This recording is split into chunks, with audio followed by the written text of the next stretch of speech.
Coming back to the R6 Part 2.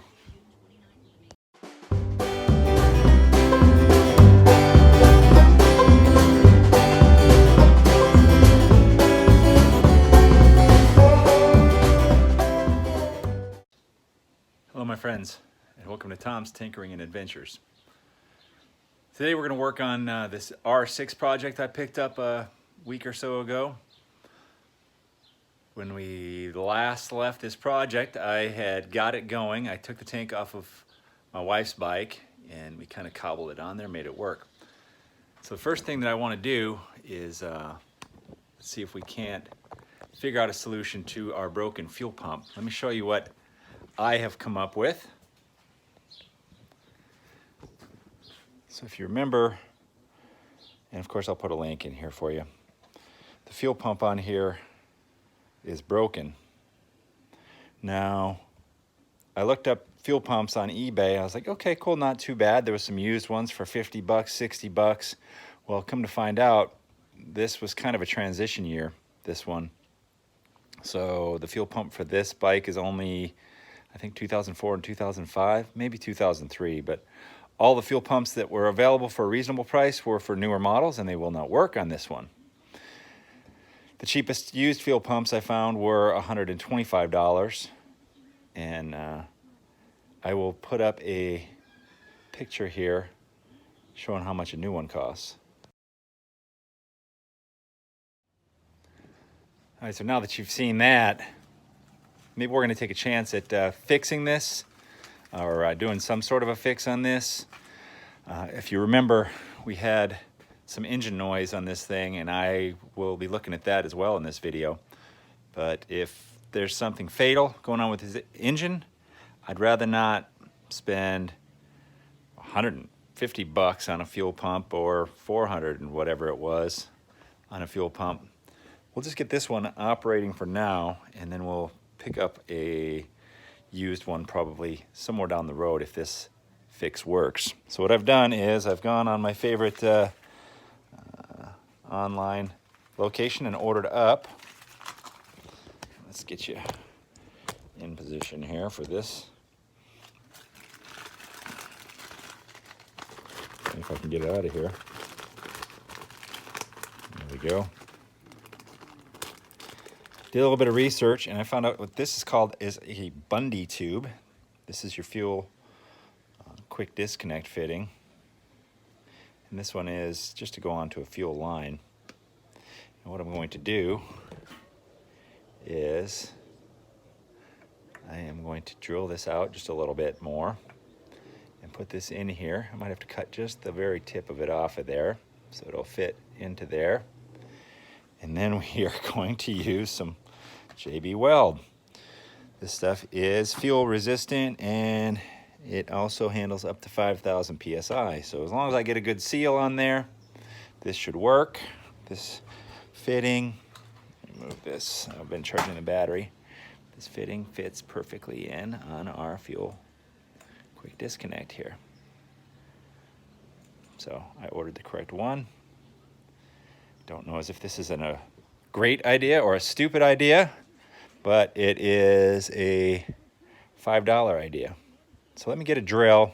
I'm going to drill this out a little bit, and we'll install this, and then we'll move on to our next project. Okay, with a little bit of work on the drill and a little bit of work on sanding this down a little bit. This item fits in there like that. So what I'm going to do is apply some JB Weld around the entirety of this outside, and then install it, turn it, make sure we get a nice even coat in there, and then I'm probably going to JB Weld all around the outside edge of this. If you're not familiar with JB Weld, it's a two-part epoxy. Use this for all kinds of garage repairs. I've even seen people repair cracked engine cases with this. You're supposed to be able to drill it a little bit, and I've even seen people put it in on broken threads and tap it out. I wouldn't count on it to hold a lot, but in this instance, I have fair confidence in it. So all you do is you mix these two parts up, So equal amount of the A and the B, or the, what is it called here, the steel and the hardener. So we'll just mix that up. I'll show it to you once it's applied on there. Oh, isn't that a piece of art? Well, it's probably a piece of something. But it's worth a shot for a couple bucks. We'll see if it works. Like I said, we want to hopefully test this bike out. Now, for this stuff, cure time, it sets in 4 to 6 hours. Full cure is reached in 15 to 24 hours, so we're not even going to test it today. Let's get this thing up here, and we will take a look at my first two suspects of the noises I heard on this. And number one would be the clutch, and number two would be the timing chain. They're both under this side, so we'll get it up on the stand and we'll see if we can't get in there and just take a look. While the epoxy's setting up here, we'll get cracking on this. Pulled all the fairings off this side. I love the way sport bikes look, but removing the plastic it's a minor pain. Didn't really take that long. It was 3 pieces, a lower, this midsection, and then this little cover here. Actually, it was 4 pieces. There was another little plastic piece here. Pretty straightforward. Everything came off with a couple of Allen wrenches.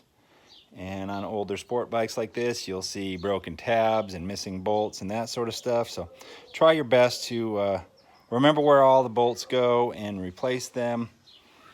And if you're missing some, find some replacements. It just makes things work a little bit better.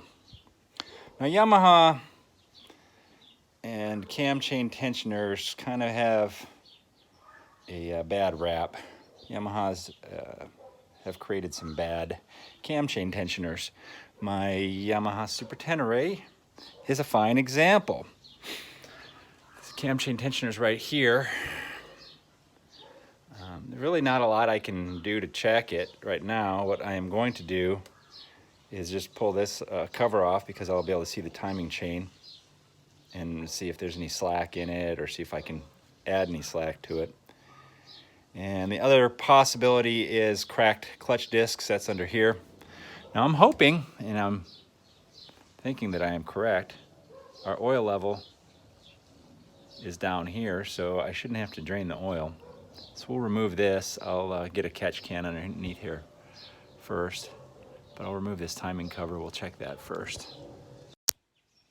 Action.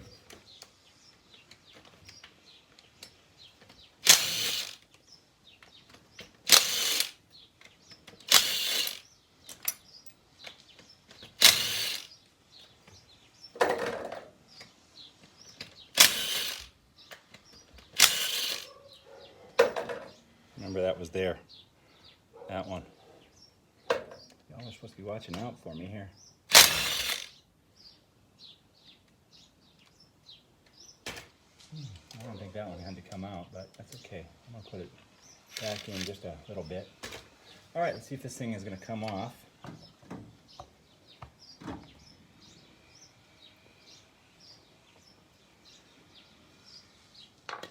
And let's see what we got inside of there.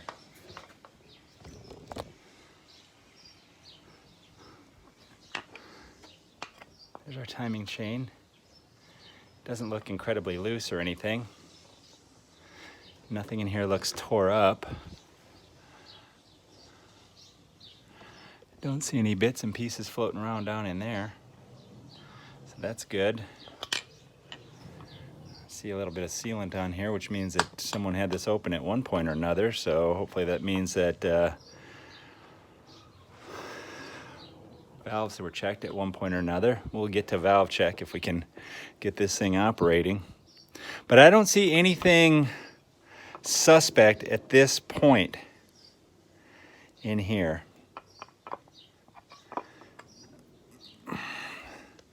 Our timing chain tensioner appears to be putting enough pressure on that. So that looks okay. Let's pull our clutch cover off. Hopefully someone out there knows what I'm doing, because I don't really know.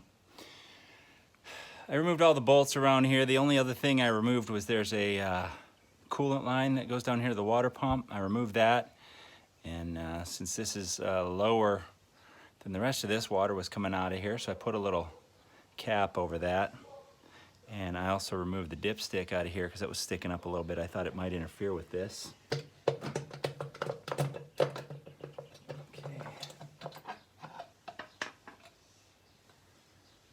And once again, things don't look too bad inside of here. I don't see anything looking... Oh, well, wait a minute. I don't know if this could be part of our problem or not. I've got a really loose chain in here, which I think is for driving the water pump. I don't know if that could be the problem or not, but it does appear quite loose. I don't see anything blatantly obvious wrong with the clutch, but sometimes these clutch discs in here break.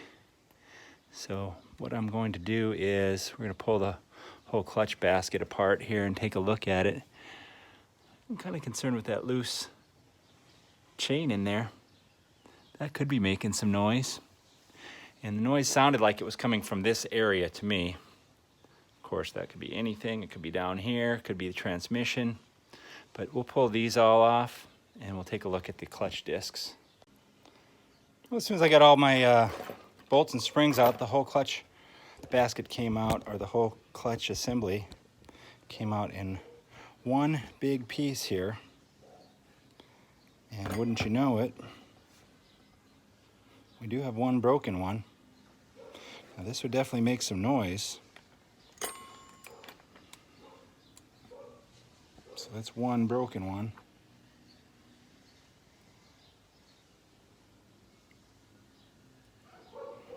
Let's see what else we got here. And the whole mess is kind of sticky.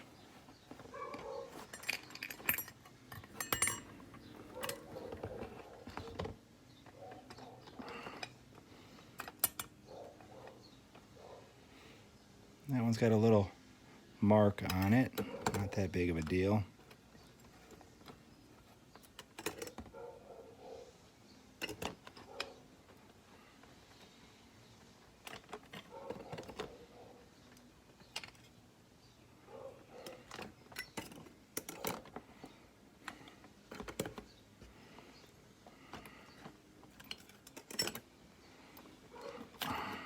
I've never seen one so sticky like this. It's kind of odd to me.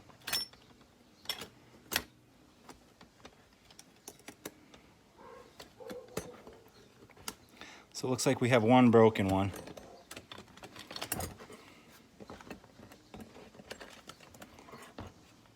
Which could be a definite symptom. That could be why we have the noise. This piece flopping around in there. I'm gonna take you back over here and see if we can't look in there a little bit better and show you that loose chain. And I don't know if it's, I mean, it just seems odd to me that it would be that loose. Let's see. Let me get, excuse me. Apologize for all the moving around here, but it's hard to get in here and try to show you what's going on.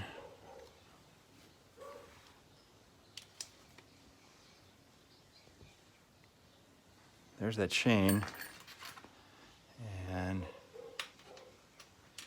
see how loose that is? It just seems abnormally loose to me. So what I think I'm going to do is I'm going to pull this entire clutch basket off and see if we can't get behind there and take a look at that chain. Get the clutch basket off. We're going to have to remove this large nut here. It's got a tab you have to fold over, and there's a special holding tool for this. So I'll get all that stuff together and we'll bring you back. Now this little beauty here is called the clutch basket holding tool, something along those lines. I have gone a long time without having one. I got this one, I don't know, a couple of years ago or so, and it definitely makes your life a lot easier. Otherwise, if you have a air impact or an electric impact wrench, sometimes you can get these loose, but when you put them back on, you're supposed to torque them, so there's no way to hold it without one. Let me get you in the holder here. So it's just basically a vice grip with these arms, and it locks in on the little notches on the basket. Let's see if that'll hold it. And nope. So sometimes you got to do a little bit of playing around with it to get it to work the way that you want it anyway, even when you have the correct tool.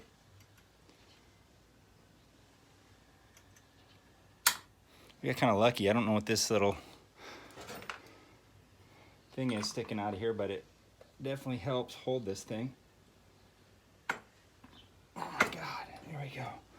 Whew, busted it loose. There we go.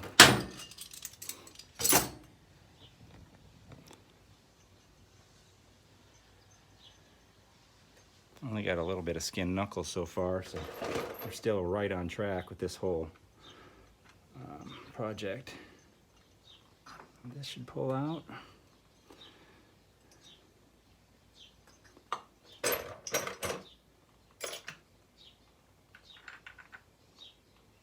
Thrust washer.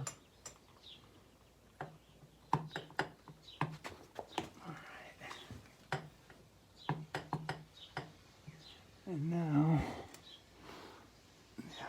what are we catching on?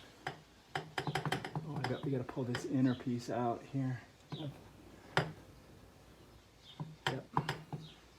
Let's see if I can't get that out. We'll be right back. So I haven't located a manual for this bike yet, but I've worked on enough stuff that I kind of know my way around a few things. But this clutch basket is so big that the gear on the outside, you're not going to be able to pull it out. So I've worked on similar stuff. This little inner spacer comes out.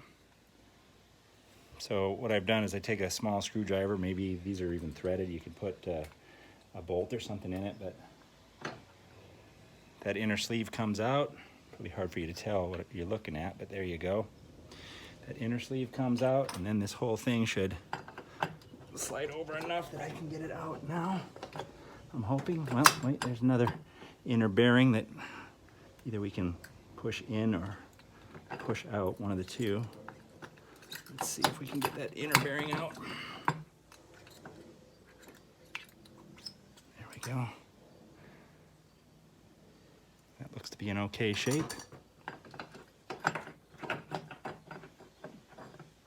We should be almost clear at this point. Jeez. What else is it going to take, ladies and gentlemen? An act of Jesus or something here?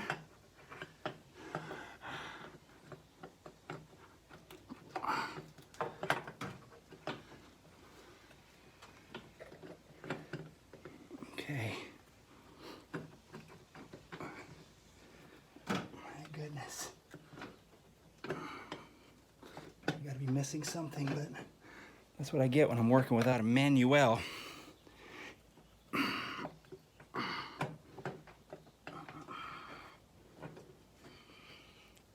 Someone who does R6 work will comment on this and say, hey, dummy, you were supposed to do this or that. And I'll be like, yeah. Well, I might be a dummy, but I'm not an idiot. After working on it, you know, looking at it this way, I took a step back and I saw that this chain was moving around with it. So the chain is driven off the back of this item here, which I kind of didn't suspect. I thought that the chain would be driven off of here. But now I have to figure out how to get that chain off in here.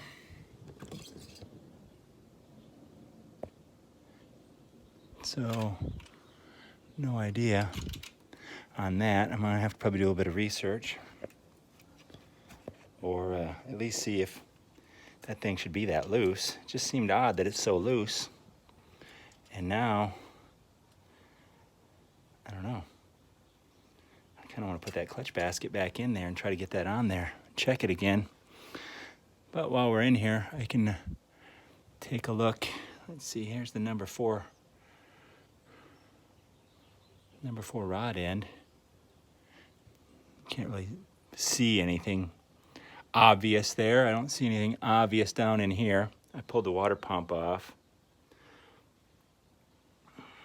The nice thing about this bike is that it has a oil pan, so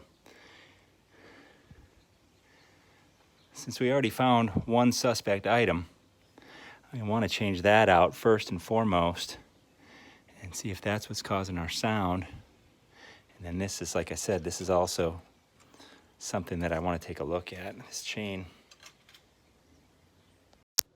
From my limited research, looking up online, this is not abnormal being loose like that. There's no specifications for how tight it's supposed to be, as long as it's in the guides here and the sprockets don't look bad. That's about all you can do with that, so that's interesting.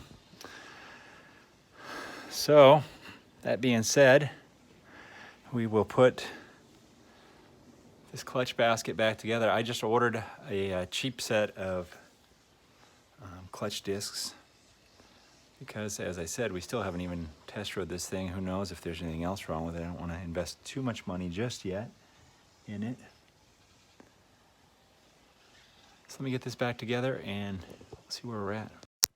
I currently do not suspect the cam chain tensioner. It's hard to say at this point, and maybe I will order a manual cam chain tensioner. They're about $20 from beautiful mainland China. I tighten this back up, put this cover on, tighten it up. I just stuck this clutch cover on just to keep this thing closed, because now, as Tom Petty says, the weighting is the hardest part. We've got some authentic Chinese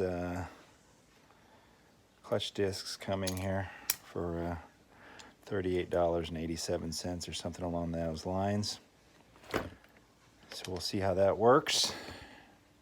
I'm gonna wait for that anyway, even though that's only 24 hours. This is gonna be more like 96 or more hours. So we'll come back once I get the parts in. In the meantime, I'm sure I'll have other stuff to keep me busy. Several days later. Yeah, I probably could have made that better. My editing skills are terrible. My online shopping has come through once again. And we have new clutches. See these? They're not broken like this one.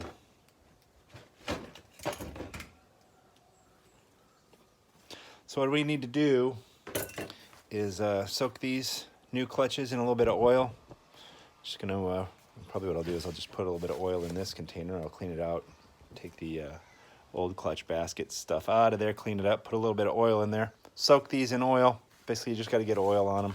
And then we'll install this back into this thing, and we will see if my tank mod that I did works, and if that clutch stops the rattling sound. Okay, before I move on, I'm going to do just a really quick tips on this clutch here. There's other videos out showing how to install these clutches on here, and this video is already getting a little longer than I like, but this is a real pain in the ass to install this cover.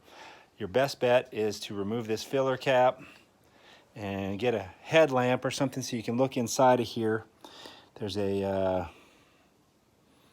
push rod that you have to align in the center here. It's really hard to get that thing aligned, so if you can look inside of there and then get something, I used a long screwdriver to kind of wiggle that around. You have to put this side of the clutch in here first, kind of, because of the frame, and then you're best to remove this coolant line and then put a cap or something down here, because it'll just start spewing out of there. And then there is a alignment right here with this arrow, and there's a little punch mark. I don't know how well you can see it here. The lighting is kind of crappy in here for some reason. But Yeah, it's a pain in the ass to get this thing lined up. But I think I have it.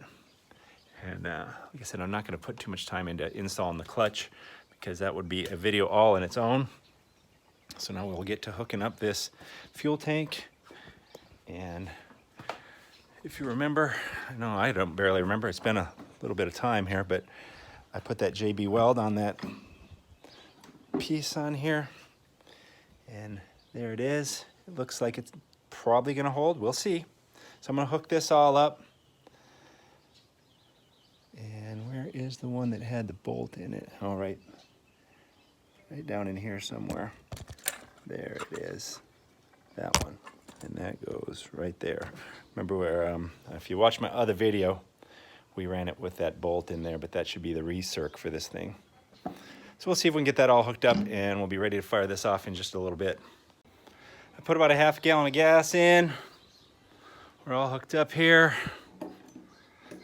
All right, first thing we're gonna do is listen to see if we can hear the fuel pump.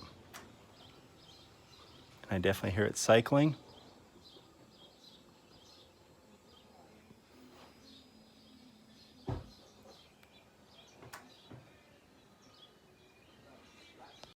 All right, let's give her a shot here. Fuel pump is cycling.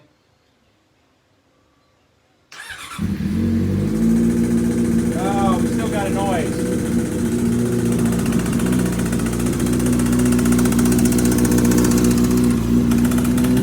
We still got a noise.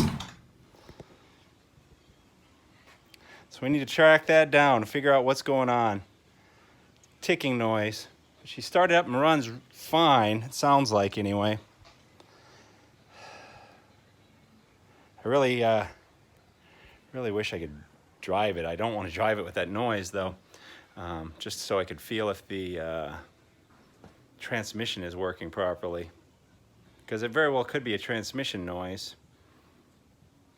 I think we'll do one more thing on this video. I'm going to pull this cover off of here, the stator cover. There's a possibility that a bolt could get loose in there. The ticking noise sounded like it was coming from this side. So that's a slight possibility. And then if that doesn't work, then I'm going to pull the valve cover off and I'll do a separate video. So let me see if I can't get that stator cover off. Got the stator cover off, and here you can see what I was talking about. Like if these bolts come loose, they'll rattle around in here. Now usually with that you'll get either erratic running or your battery's not charging or something along those lines. Now we've only ran this bike here for a few minutes. And there's some bolts right there as well. 1, 2, 3. That could possibly come loose or something in here. So I don't see anything wrong under that cover, which then leads me to consider we're gonna have to pull that valve cover off. So since I've already got a bunch of time invested in this video, we'll do a valve cover removal and valve adjustment on the next video. And well, we've made some progress. We have an operational fuel pump. We replaced the clutch that needed to be replaced. Now my son don't like to hear this, but I've already located a couple of donor engines if this doesn't work out. This one sounds like it runs okay.